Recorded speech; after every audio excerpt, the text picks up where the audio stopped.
দুফাল হল মিৰ্জাৰ Kamal cabin. এটা stove আৰু এটা কেটলিৰে মিৰ্জাৰ চকত হিতেশ দাসে আৰম্ভ কৰিছিল এখন ক্ষুদ্ৰ চাহ দোকান। লাহে লাহে জনপ্ৰিয় হৈ পৰিছিল হিতেশ দাসৰ কমল কেবিন। পৰৱৰ্তী সময়ত হিতেশ দাসৰ সৈতে কঠোৰ পৰিশ্ৰম কৰি তেওঁৰে সৰু ভাতৃ কমল দাসে কমল কেবিনক মিৰ্জাৰ এখন অতি জনপ্ৰিয় ৰেষ্টুৰেণ্টলৈ উন্নীত কৰে।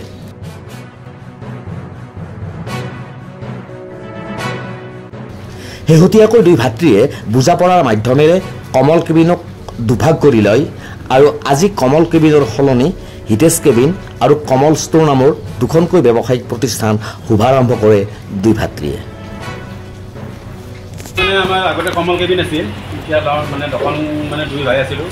দুই ভাই দোকানটো আমি ভাগ বতৰা কৰিলোঁ এতিয়া কমল কেবিনটো এৰি এতিয়া Hitesh restaurant cabin and restaurant হ'ব।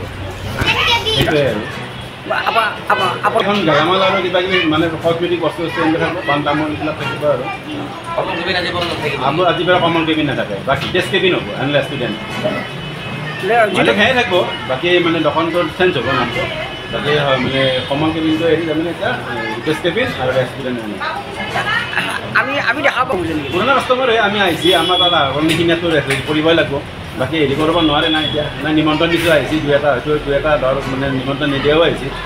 সেইটোৰ কাৰণে ধৰ ভাল লাগিছে আৰু খুব ভাল লাগিছে অহাৰ কাৰণে, সেইটোৱে সকলো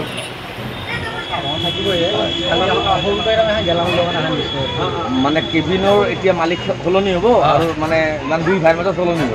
এতিয়া হিতেশ কেবিন আৰু ৰেষ্টুৰেণ্ট আৰু আপোনাৰ দোকানখনৰ নাম কি হ'ব? নামটো ভবা নাই, কমল ষ্ট'ৰ হ'ব পাৰে। কমল ষ্ট'ৰ হ'ব পাৰে, ঠিক এতিয়ালৈকে কৰা নাই। কেনেকুৱা লাগে আপোনালোকে নতুনকৈ এটা ব্যৱসায় আৰম্ভ কৰিছে? মানুহে নিমন্ত্ৰণ দিছিলোঁ কিনে আহিছে বা আহিও ভাল পাইছে মানুহে, খালি বতৰটো অলপ দিগদাৰ দিলে বাকী আৰু যাতে ভাল ৰাইজে ৰাখি